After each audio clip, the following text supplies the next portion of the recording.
Good morning, Mets fans, and welcome to a Wednesday edition of Driving with Mr. Met.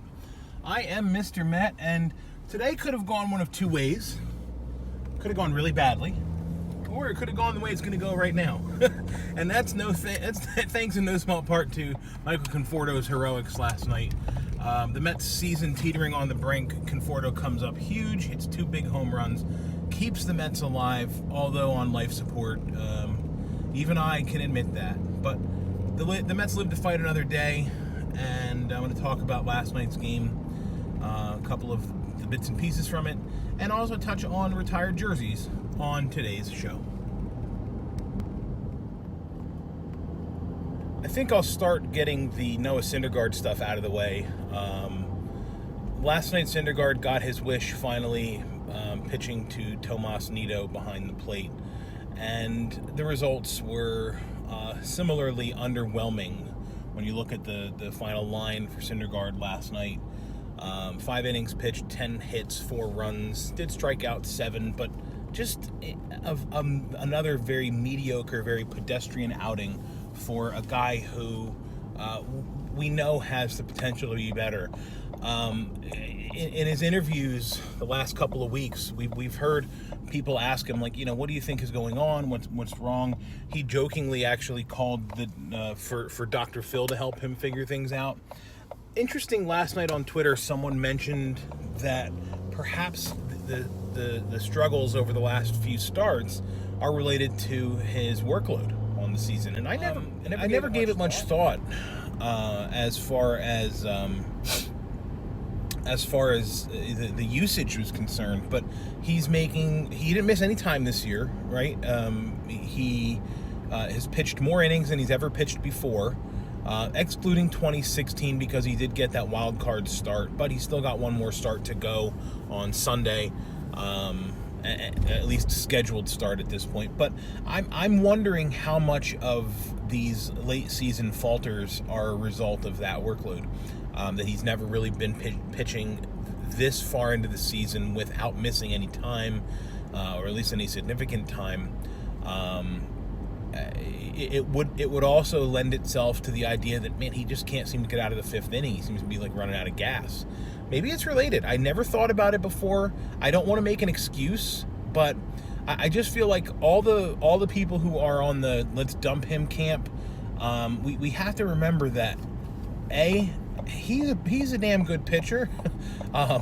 He may not look like it right now because of what he's done over the last few weeks, but if you look at what he's done over the course of the season, what he did last season when he returned in the second half, he's capable of being much more than what he is right now. The question is, do the Mets bank on him rediscovering that, or do they try to move him this offseason? My concern with moving him this offseason is that coming off of a season where he's got a 4.3 ERA, his value is really low. There might be teams that are looking at him, like the Astros, I'm sure, salivating, like, oh boy, if we got our hands on him, we could turn him into the next Justin Verlander. That's very likely. But the bottom line is they're not going to give you much value or as much value for him when his value is at its lowest. So just keep that in mind, that if you get rid of him, you're going to have to replace him. And I'm of the opinion that you're not going to get anything back that's in return that's going to be as good as what you're going to give up in Syndergaard. So that's the bummer from last night, that Syndergaard just, with the season on the line again, pulled a Mets and just completely fell apart. And if it weren't for the heroics of Michael Conforto, today's video would be a lot more depressing. Conforto was not ready to give up this insane, ludicrous, entirely unlikely chase for a wild card bid. Staving off elimination last night, Conforto hit not one but two-run home runs. First one in the 7th inning to get the Mets on the board, 4-2 game. Second one in the 9th inning with the Mets trailing 4-2, 2 outs away, or actually there was nobody out. But regardless, a few outs away from the season being over, and Conforto hits another home run. And again, I'm going to reference the people who are in the trade Conforto camp. Look at his numbers on the season. Yes, except the fact that the dude's a streaky hitter. But you know who else was a streaky hitter for this team? Carlos Delgado. If you go back to 2006, 2007, 2008, and look at Delgado's numbers, on the season, they're huge numbers. He put up some massive numbers for the Mets. 38 home runs one season, over 100 RBIs. He was a consistent, steady force, according to the numbers, in the middle of that lineup. The reality was, though, Delgado was an incredibly streaky hitter with the Mets. He would go on hot spells for a week or two at a time, and then he would get cold for 2 weeks. Then he would get hot for 2 weeks, and he could carry the team. Conforto can do the same thing. And I believe that what everyone else does, that he's actually a better, can hit for a better average. But my point to Conforto and to the haters out there that want to drop him and trade him, the only argument that I'll listen to with that is that he's a Scott Boras client, and we're not gonna be able to bring him back at the end of his tenure here. So trade him now because his value will be pretty high, and that's a great strategy. As much as I don't like it, I completely understand and respect the idea that you can move Conforto this offseason, probably get a lot in return for him, and that may be a strategy. But anyone who's saying he's not clutch or he's not good or he can't carry the team or any of those things, you're full of shit. And look at the numbers. 33 home runs, 91 RBIs, 80-some runs scored. He's drawn 80 walks on the season. Yes, his batting average is 250-something. Deal with it. Deal with it. I mean, for real. So after the Mets tie the game in the 9th inning, it takes to the 11th inning, and I will give some kudos to the Mets bullpen, which, as we all know, not great this year. But they did a good job last night. They pitched, 6 scoreless innings, I think, or 5 scoreless innings in relief. A glut of pitchers were used, including Jerry Familia, which I think made everybody have a little bit of diarrhea in the 10th inning. And then Sewald comes in in the 11th and ends up picking up the win. And I didn't know that Sewald had never won a major league game before. He was 0-14 or 0-15, I think. So good for Paulie for getting a win there. Up and down season for Sewald, but it's nice to see him pick up a win. The Mets, of course, win the game in walk-off fashion with a Mets tradition walk-off walk. But hey, a win is a win. The Mets have 82 of them. They've ensured now a plus 500 season, and they live to fight another day.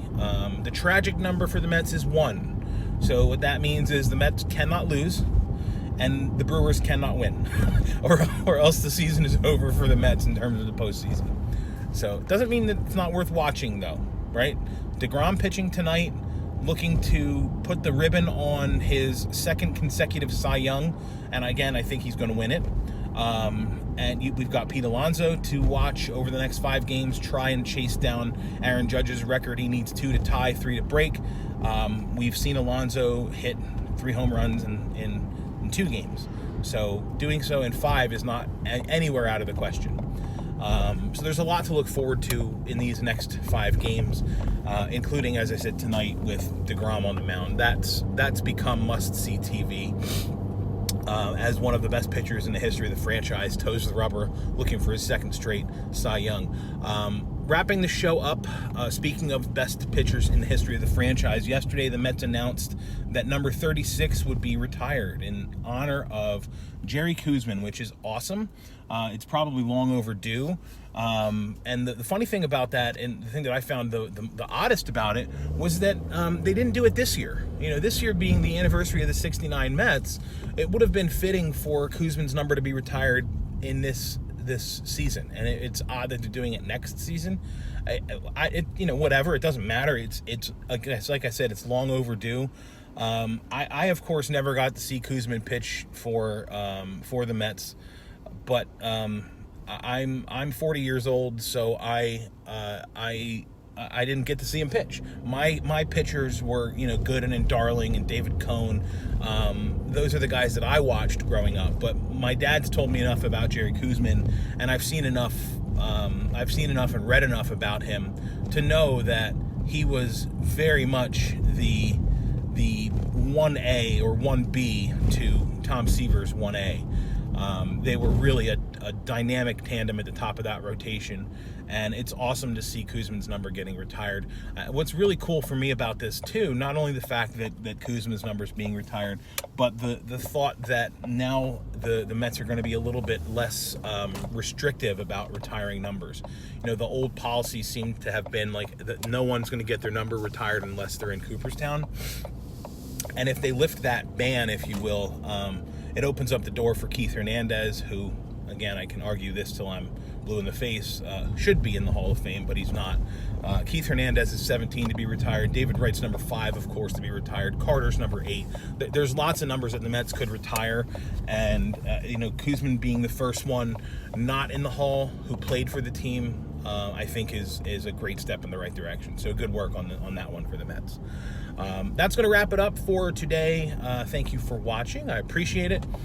You can follow me on Twitter if you aren't already at Mr_Met. And as always, let's go Mets.